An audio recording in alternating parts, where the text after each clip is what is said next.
"Someone is trying to kill me."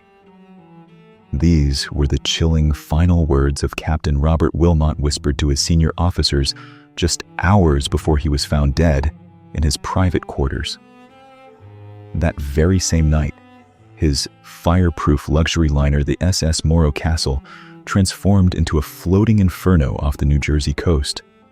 As a violent nor'easter fanned the flames, the ship's sophisticated safety systems didn't just fail, they seemed to actively betray the survivors. Why did the crew launch near-empty lifeboats while hundreds were left to perish in the churning Atlantic? Was the captain's sudden demise a tragic coincidence, or the first move in a calculated plot of sabotage? Today, we dig beneath the charred wreckage and the official cover-ups to uncover a story of sociopathy and secrets that the ward line tried to bury forever. Stay with us until the very end to discover the dark truth behind the man who may have turned this palace into a tomb, who really sparked the fire.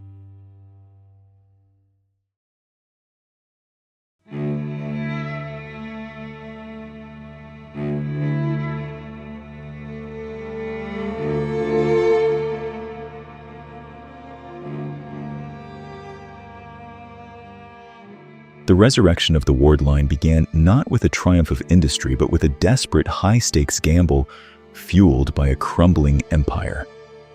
By the late 1920s, the company officially, the New York and Cuba Mail Steamship Company, founded in 1841, was a decaying titan. Once a dominant force in Atlantic trade, it was now suffocating under a fleet of aging vessels and a legacy of chronic mismanagement. Bankruptcy didn't just loom, it was an inevitability. Their salvation arrived through a massive injection of taxpayer capital, the Merchant Marine Act of 1928. This government-funded lifeline covered a staggering 2/3 of construction costs through low-interest 20-year loans designed to modernize the American merchant fleet. This was the womb that birthed the SS Morro Castle, a $5 million over $100 million in today's currency technological marvel. She was designed not just to navigate the waves, but to physically pull a dying corporation out of the shadow of financial ruin. As she carved her path between the rising skyline of New York and the neon-lit tropical shores of Havana, the Morro Castle became a floating, visceral paradox of the Great Depression. Havana, in 1934, was a study in violent dualities. To the American elite, it was heaven, the ultimate playground where they could drown the dry moralistic constraints of prohibition in legal gambling, high-stakes casinos, and a river of endless liquor. Yet, beneath the rhythmic rumba and the glitter of the nightlife, Havana was a hell of simmering political revolution. The island was a powder keg of unrest against the Machado and subsequent regimes. Dark whispers began to circulate that the ship's cargo holds carried far more than the trunks of the wealthy. Rumors of illicit gun running for Cuban insurgents suggested that the ward line, desperate for any extra revenue to service its massive government loans, was playing a lethal game of geopolitical smuggling. Was the ship a mere vessel of pleasure or a strategic illegal player in a Caribbean revolution? To project an image of absolute safety and ensure the public's trust, the ward line commissioned the legendary naval architect Theodore Ferris, a titan who had designed over 1,800 vessels. Ferris delivered what appeared to be his magnum opus, 508 feet of sleek, reinforced steel, displacing 11,520 tons of cutting-edge engineering. On paper, the Morro Castle was an impenetrable maritime fortress. Ferris equipped her with 12 massive lifeboats capable of carrying 2,000 souls, nearly quadruple the ship's standard passenger capacity. She featured a state-of-the-art fire detection system with sensitive smoke orifices in every cabin linked directly to a monitoring board on the bridge. She even boasted a specialized Lyle gun for emergency line throwing and heavy steel fire doors designed to hermetically seal off sections of the ship. To the unsuspecting traveler, she was marketed as the ship that could not burn. However, beneath this gilded finish lay a lethal, cynical trade-off where aesthetic luxury ruthlessly overrode basic survival physics. To court the high-spending elite during a global economic collapse, every public room was draped in fine, expensive wood veneers and intricate ply paneling, all held together by highly flammable petroleum-based glues. In an obsession with maintenance and aesthetics, the crew applied thick, constant layers of fresh paint to keep her sparkling unknowingly, wrapping the steel hull in a multi-layered combustible skin. But the most catastrophic secret lay within the very structural skeleton of the ship, a 6-inch gap left between the decorative wooden ceilings and the primary steel bulkheads. These voids were not just air pockets. They acted as a hidden network of oxygen-rich chimneys. This fatal design flaw allowed any potential spark to bypass every expensive steel fire door, racing through the ship's interior structure, completely undetected by human eyes. Even the storage lockers were compromised. The first-class writing room locker was a ticking clock packed to the ceiling with blankets that had been freshly dry-cleaned using volatile, flammable chemicals. As the Morro Castle sailed north toward a developing nor'easter, she was a microcosm of 1930s America, luxurious, legally, wet, and breathtakingly beautiful, but structurally, she was a furnace fully fueled and merely waiting for a match.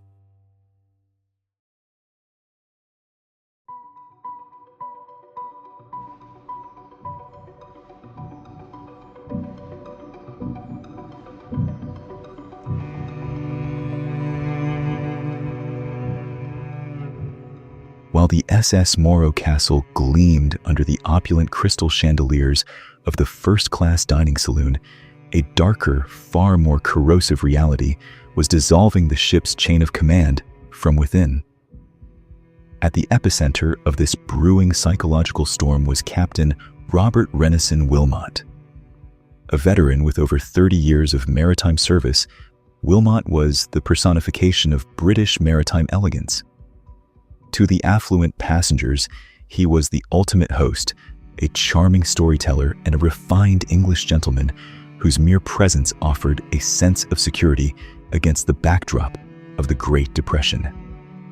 However, behind the mahogany doors of his private quarters, the mask of the stoic captain was disintegrating. Willmott had become a man consumed by terrifying, pervasive paranoia. He didn't just fear the unpredictable temperament of the Atlantic, he feared the men he commanded. In the tense days leading up to the final voyage, he had confided in his senior officers a suspicion that felt like it belonged in a Gothic thriller. He was convinced that someone on board was actively plotting to murder him and orchestrate the ship's sabotage. This was not mere stress. It was the intuition of a man who realized he was trapped in a cage with his own predators. This suffocating atmosphere of dread was fed by a crew that had become a literal powder keg of class resentment. While the elite passengers on the upper decks indulged in tax-free liquor and jazz, the men working in the bowels of the ship lived in near Dickensian squalor. The ward line was notorious within the industry for its exploitative labor practices, subsistence-level wages, substandard food that bordered on inedible, and a brutal, demoralizing work environment. This led to a staggering turnover rate, ensuring that the crew was rarely a cohesive unit, but rather a collection of desperate strangers. Such instability invited radicalism and chaos. The lower decks became a breeding ground for rumors of communist insurgencies, drug smuggling syndicates, and illegal immigration rackets. In this environment, a career mariner like Willmott no longer felt like a captain leading a crew. He felt like a warden overseeing a volatile floating prison where the guards were as dangerous as the inmates. Lurking within this disgruntled hierarchy was a figure who would later emerge as the primary subject of intense FBI scrutiny, Chief Radio Officer George White Rogers. On the surface, Rogers was a highly skilled technician essential for the ship's modern communication. Yet his past holds secrets far more volatile and destructive than the ship's radio batteries. Rogers was a diagnosed sociopath with a documented lifelong history of pyromania, a pathological obsessive urge to set fires. Even before the Morro Castle cleared the piers of New York Harbor for its final journey, his colleagues had noted his disturbing psychological profile, a standoffish, brooding nature, and a hair-trigger temper that kept the wireless room in a state of constant tension. Rogers was not merely a disgruntled employee. He was a man who had already been shadowed by suspicions of arson in his previous positions, and would later be convicted of attempting to murder a fellow police officer with a sophisticated incendiary device. In the cramped, wood-paneled hallways of the Morro Castle, the presence of a man with Rogers' clinical background was the equivalent of leaving a lit match in a room filled with high-octane gasoline. The fragile, hollowed-out hierarchy finally suffered a total collapse on the evening of September 7th.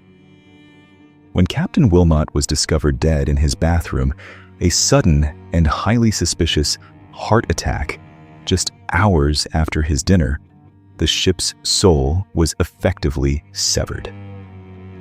Command fell to Chief Officer William Worms. Worms was a capable enough seaman in fair weather, but he lacked Willmott's social charisma, and, more critically, the respect of a crew that was already bordering on mutiny. Taking the helm of an 11,000-ton liner in the teeth of a rapidly developing nor'easter gale was a monumental task for even the most seasoned veteran.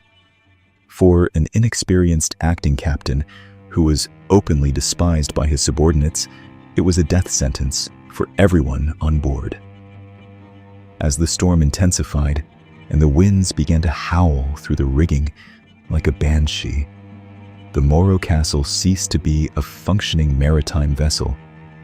It had transformed into a leaderless, divided, and profoundly paranoid entity, sailing blindly into the dark Atlantic.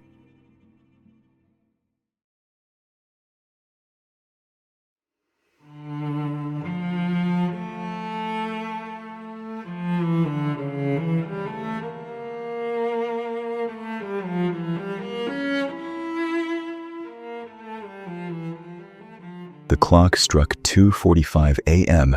on September 8th as the SS Morro Castle battled heavy Atlantic swells just 8 miles off the coast of Seagirt, New Jersey. In the eerie quiet of the first-class writing room on B-deck, a passenger detected the sharp, acrid scent of burning chemicals. Steward Daniel Campbell was alerted, and upon opening a small storage locker, he was confronted with a sight that defied maritime logic: an intense, unnaturally fierce fire already devouring the interior. This was the moment the first domino fell in a sequence of catastrophic errors. Night watchman Arthur Pender made a fatal split-second decision. Convinced he could stifle the blaze himself, he refused to sound the general alarm. This delay, mere minutes on a clock, but an eternity in a disaster, allowed the gilded death trap to engage its most lethal mechanism. This is where the furnace effect took hold, a phenomenon where the ship's very architecture turned predatory. The Morro Castle was charging north at a high speed of 19 knots, steaming directly into the teeth of a 20-knot nor'easter gale. This created a massive, unintended bellows effect. The ship's forward motion acted like a giant lung, forcing high-pressure oxygen through the ventilation shafts and directly into those hidden 6-inch gaps between the decorative wooden ceilings and the primary steel bulkheads. These structural voids, designed for aesthetic beauty, became invisible horizontal chimneys. They sucked the flames upward and outward, allowing the fire to bypass every expensive heavy steel fire door Ferris had installed. The inferno wasn't merely spreading, it was being supercharged and distributed through the ship's skeleton by its own mechanical velocity. By 3:10 a.m., the situation spiraled from a controllable fire into a total mechanical and structural collapse. The blaze, fueled by decades of fresh paint layers and petroleum-based glues, reached the main electrical arteries of the vessel. In an instant, the cables were severed, plunging the Morro Castle into a terrifying pitch-black darkness. Most passengers were still asleep, unaware that they were now trapped inside a lightless, floating oven. Acting Captain William Worms, paralyzed by indecision and the sudden loss of his predecessor, made the most disastrous navigational choice possible. He kept the ship steaming at full speed directly into the wind. This decision unwittingly fanned the inferno toward the stern, where hundreds of panicked passengers were beginning to huddle for safety. Then came a sickening metallic roar. The Lyle gun, a cannon meant for rescue lines, overheated from the surrounding fire and blew apart. The explosion shattered the grand windows of the superstructure, allowing the gale force winds to blast into the interior. The hallways were instantly transformed into literal wind tunnels of fire, incinerating everything in their path. The technical failure of the ship was matched only by the absolute moral collapse of the crew. When the few remaining sailors finally attempted to engage the firefighting systems, they found the 42 water hydrants virtually useless. In the ensuing panic, too many stations were opened simultaneously, causing a total loss of pressure. Furthermore, because the fire had already destroyed the electrical lines to the main pumps, the water pressure dropped to a pathetic dying trickle. In the chaotic vacuum of leadership, the tradition of the sea was not just forgotten, it was abandoned. Of the 12 lifeboats available, only 6 were successfully launched into the churning Atlantic. These boats, capable of holding hundreds, carried just 85 people, the vast majority of whom were crew members who fled while their passengers were still being suffocated by toxic smoke in the corridors. Chief Engineer Eben Abbott was among the first to abandon his post, fleeing in a near-empty lifeboat and leaving the ship's engine room, the literal heart of the vessel, to stop beating. As the fire roared with the sound of a jet engine, the choice for those left behind was reduced to a brutal primal ultimatum: stay and burn in the luxury of their fireproof cabins, or leap into the black, freezing, and oil-slicked abyss of the Atlantic.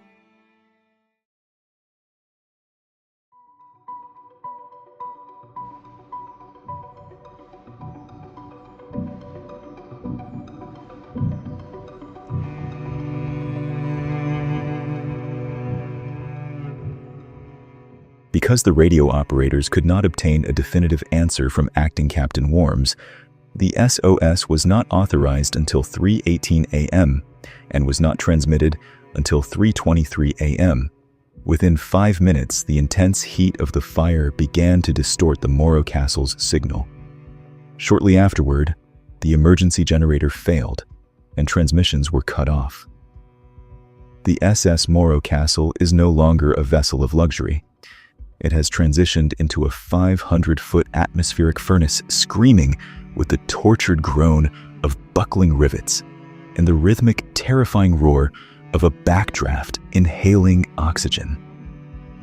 The air inside has curdled into a lethal, pressurized soup of carbon monoxide and the cloying, sickly sweet stench of burning decorative lacquer and scorched mahogany. As you stumble through the pitch-black corridors, the environment itself turns predatory. The soles of your leather shoes begin to tack to the floor, then liquefy and melt as the steel plating beneath the plush carpeting transforms into a searing, white-hot griddle. Every breath is no longer life-sustaining. It is an inhalation of liquid fire that sears the bronchial tubes and collapses the lungs.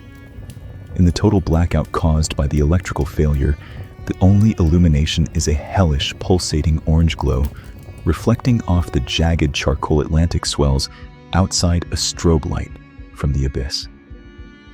For Marjorie and Paul Giannini, the romantic dream of their honeymoon is incinerated The moment Marjorie witnesses the porthole glass vibrating under the pressure of the heat, reflecting a literal wall of fire just inches from her face. Logic is the first casualty of such terror. Only the raw, frantic impulse of the reptilian brain remains. They soak towels in a porcelain wash basin, now scalding to the touch, and wrap them around their faces. It is a pathetic steaming shield against radiant heat so intense it feels like it is peeling the very dermis from their cheekbones. Upon reaching the promenade deck, they bear witness to the ultimate breakdown of human morality, the gilded death trap, stripping away the veneer of civilization. Marjorie's eyes lock onto a silhouette amidst the swirling embers, George Rogers, the ship's chief radio officer. While the world would later hear stories of his heroism, the Gianninis see the monster. Amidst the screams of the dying Rogers is observed brutally kicking and beating away desperate drowning passengers who attempt to cling to the edge of his life ring. It is pure Darwinian carnage, a sociopath thriving in the chaos. With a wall of fire at their backs and a predator in their path, the Gianninis realize the ship is no longer a refuge. They hold hands and leap into the black void. Then comes the impact, a bone-shattering 12-mile plunge into an abyss of salt and ice. But as they strike the water, the 1934 standard safety equipment reveals itself as a silent mechanical executioner. These life preservers are a masterpiece of fatal engineering, heavy, rigid blocks of cork, encased in stiff canvas with high, unyielding collars. For those jumping from the towering height of the boat deck, the physics of survival are inverted. The buoyancy of the cork meets the surface tension of the water with the force of a hydraulic press.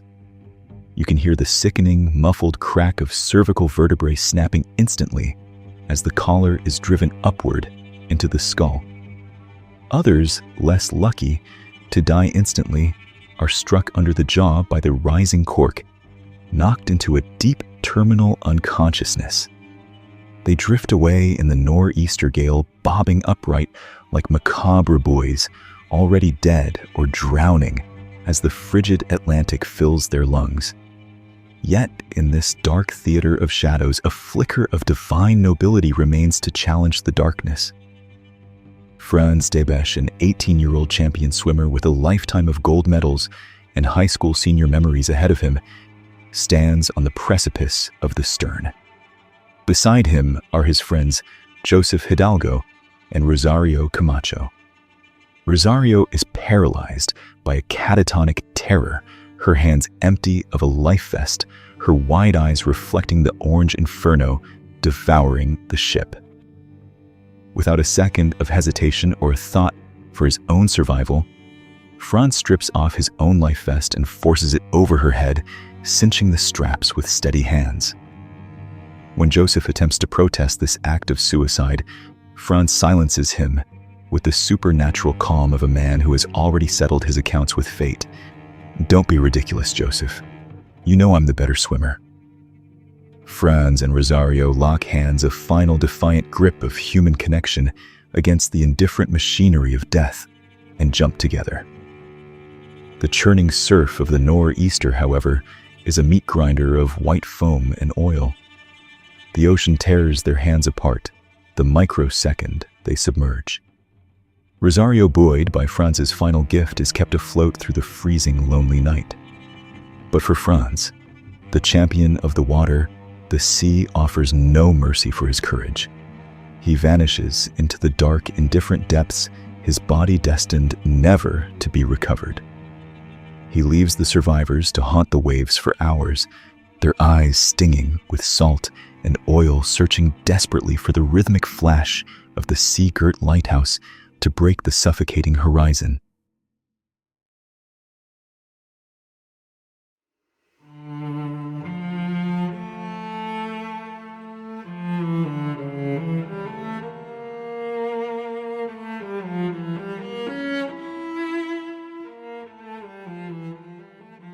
As the dawn of September 8th, 1934 bled into the charcoal storm-lashed skies of the nor'easter, the coastline of New Jersey transformed into a macabre theater of desperate survival and catastrophic systemic failure. At 4:15 a.m., the first flicker of hope arrived in the form of the freighter Andrea F. Luckenbach. Her crew stood frozen on the deck, peering through the blinding salt spray at a sight that defied reality. A 500-foot wall of roaring orange flame drifting aimlessly through the black swells. It was a ghost ship, born of a nightmare. Soon, the grand silhouettes of the luxury liners Monarch of Bermuda and City of Savannah loomed out of the mist, their presence suggesting a massive rescue operation. Yet, despite this unprecedented concentration of maritime power, the rescue effort became a tactical disaster. The Atlantic had turned into a liquid fortress. 20-foot swells acted as a heavy curtain, hiding survivors whose heads bobbed like fragile oil-slicked corks in the freezing water. In this chaotic darkness, the distance between life and death was often no more than a few yards of invisible spray. This rescue effort exposed a chilling spectrum of human morality that still haunts maritime history. While the crew of the Andrea F. Luckenbach worked with frantic, selfless dedication, other vessels exhibited a cold corporate indifference that bordered on the criminal. The President Cleveland arrived on the scene, launched a single motorboat for a cursory superficial circuit, and despite the hundreds of souls still screaming and struggling in the churning water, retrieved its boat and steamed away. This act remains documented as one of the most disgraceful betrayals of the law of the sea. Even the United States Coast Guard, the very institution sworn to protect these waters, faltered in the face of the storm. The cutters Cahoon and Tampa remained positioned too far offshore to see the victims struggling in the surf, paralyzed by the heavy seas. More damning still, the Coast Guard's aerial station at Cape May failed to launch a single float plane until local radio stations began reporting a gruesome reality. Dead bodies were already washing onto the sand of New Jersey's public beaches. Yet, where the titans of industry and government institutions failed, the common man rose with staggering bravery. The 60-foot fishing boat Paramount, captained by John Bogan and his sons, repeatedly charged into the crushing white-capped surf, single-handedly plucking 67 souls from the brink of certain death. In the sky above, a surreal and cinematic sight, appeared New Jersey Governor Harry Moore, personally piloted his private plane over the burning wreckage. He dipped his wings dangerously low to the cresting waves, dropping markers and flares to guide the rescue boats toward clusters of survivors and floating bodies. On the shores of Spring Lake Sea, Girt and Point Pleasant, the scene was a harrowing, visceral struggle for humanity. Local citizens, off-duty police, and lifeguards like Tom Black formed human chains battling the lethal riptides to pull oil-coated, shivering survivors onto the beach. Many of these victims reached the safety of the sand only to succumb to their injuries within minutes. They were found with their necks broken or their throats crushed, strangled by the very safety collars of the primitive cork life preservers that had kept them afloat, a final bitter irony of the ship's flawed design. The final act of the Morro Castle's journey was a slow-motion descent into drifted indignity. By mid-afternoon, after acting Captain Worms and a skeleton crew finally abandoned the bridge, the ship was a leaderless, red-hot ruin. A tow line from the Coast Guard cutter Tampa was successfully attached, but as the storm surged, the line snapped like a whip in the gale. The gilded death trap. Now a hollowed-out skeleton of glowing steel drifted helplessly toward the shoreline. With an eerie, almost supernatural precision, the ship ran aground at Asbury Park Landing at the exact spot where the wreck of the New Era had claimed lives 80 years prior. The fire continued to smolder aboard the ship for the next 2 days, and in the end, 137 passengers and crew out of a total of 549 lost their lives.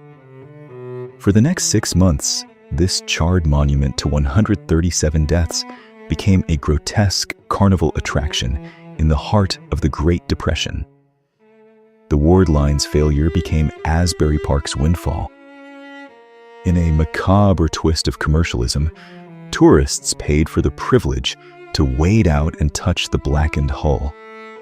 Local vendors did a brisk business selling stamped Morro Castle pennies, postcards of the smoldering wreck, and even pieces of charred wood. The boardwalk, usually a place of joy, was now a grandstand for viewing a tomb. But the most haunting legacy remained etched in the survival data, a chilling disparity where only 18% of the crew perished compared to over 30% of the passengers. The Morro Castle had not merely been destroyed by an accidental fire. She had been betrayed by her protectors and abandoned by her leaders, leaving her charred husk as a silent, rusting witness to a crime of negligence that the world was only beginning to understand.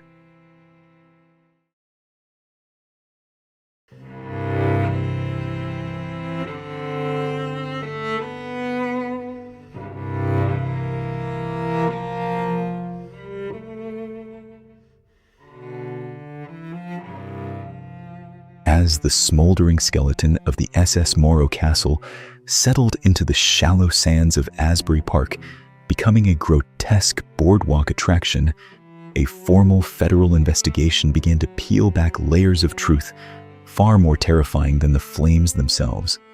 We are left to confront a harrowing question. Was this a colossal failure of maritime engineering or a masterclass in premeditated homicide? While the official inquiry eventually reached a bureaucratic stalemate, a deeper dive into the evidence reveals a lethal convergence of structural negligence, corporate greed, and human depravity. Technically, the ship was the definitive gilded death trap. Architects and marine engineers have since pointed to a catastrophic design oversight that turned a luxury liner into a high-speed incinerator. A 6-inch gap existed between the ornamental wooden ply paneling of the ceilings and the primary steel bulkheads. This hidden void functioned as a concealed respiratory system for the fire. Once ignited, these gaps acted as a network of pressurized internal chimneys, allowing the inferno to bypass every expensive fire door Ferris had designed, racing through the ship's skeleton undetected until it was too late. Marine engineer William McPhee offered an even more mechanical yet equally chilling theory. He argued that the ship's funnel pushed to its absolute thermal limit to maintain 19 knots against a fierce nor'easter gale likely became red hot. This radiant heat potentially ignited the blankets stored in the writing room locker blankets that were dangerously saturated with flammable dry cleaning chemicals, providing the spark for the unstoppable blaze. Investigations concluded that there was no organized effort by the crew to fight and control the fire or to close the fire doors. In addition, the crew made no attempt to report to their assigned fire stations. Most damning was the finding that, with a few notable exceptions, the crew made no effort to guide passengers to safe routes to the deck. For many passengers, their only option was to lower themselves into the water or jump overboard. A few lifeboats were launched, but they were mostly occupied by crew members, and no effort was made by these boats to move toward the stern to rescue additional survivors. Worms never left the bridge to assess the extent of the damage and maintained the ship's course and full speed for some time after the fire was discovered. When systems throughout the vessel failed due to the loss of power, no attempt was made to use the emergency steering gear or emergency lighting. Acting Captain William F. Worms, Chief Engineer Eben Abbott, First Assistant Engineer Anthony R. Bugia, Second Officer Clarence Hackney, Third Officer Harold Hansen and Ward Line, Vice President Henry Cabot were eventually charged with multiple offenses related to the fire, including willful negligence. All 6 were convicted and imprisoned. However, an appellate court later overturned the convictions of Worms and Abbott, ruling that most of the responsibility lay with the deceased Captain Willmott. Officially, the cause of the fire was never determined. The cold mathematics of engineering cannot explain the chilling human anomalies that occurred on that final voyage. Most notably, we must return to the sudden, convenient heart attack of Captain Robert Willmott. This leads us into the darkest heart of the Morro Castle, Mystery Chief Radio Officer George White Rogers. Initially canonized by the press as a hero for staying at his post amidst life-threatening heat, Rogers' post-war life revealed a man possessed by a violent sociopathic pathology. The mask truly shattered in 1938 when Rogers sent a gift to his friend and colleague Vincent Doyle, a fish tank heater meticulously rigged as a sophisticated incendiary bomb. Doyle survived the explosion, but his testimony painted a portrait of Rogers as a man who viewed fire and explosives not just as weapons, but as tools of godlike control. By 1954, Rogers' bloodlust culminated in the brutal bludgeoning of an elderly couple over a minor debt. When we re-examine the Morro Castle through this lens, the hypothesis is haunting Rogers. A diagnosed pyromaniac may have poisoned Willmott to decapitate the ship's leadership, ensuring the ensuing chaos would be absolute. In his twisted mind, setting the ship ablaze was likely the ultimate performance, a sick way to satisfy his craving for destruction, while simultaneously basking in the spotlight of a heroic radio operator. The legacy of the Morro Castle is written in what historians call blood for laws. The 137 souls lost to the Atlantic that night became the involuntary martyrs of modern maritime safety. Their sacrifice forced the international community to abandon flammable wooden interiors in favor of fire-retardant materials and automated sprinkler systems. It mandated the very passenger fire drills that Captain Willmott had so arrogantly dismissed to avoid inconveniencing his wealthy guests. Yet, nearly a century later, the ship's ghost still haunts the modern age in a strange display of bureaucratic permanence. To this day, the Federal Communications Commission, FCC, continues to reserve the ship's radio call sign KGOV. For nearly 100 years, no other station ship or entity has been allowed to claim those four letters. It is as if the Morro Castle is still out there in the Atlantic mist, locked in a perpetual loop of distress, waiting for a rescue that can never come. The past broke the surface once again in September 2023, when the ship's 5-ton bolt anchor was raised from the depths off Point Pleasant Beach. As the rusted, barnacle-encrusted iron was hoisted toward the sunlight, it served as a heavy, silent witness to the secrets still buried beneath the waves. The Morro Castle was a palace, built for the elite, destroyed by systemic corporate greed and the potential spark of a madman. It remains anchored forever in the American psyche, not just as a tragic shipwreck, but as the fire that forever changed the way humanity traverses the great oceans.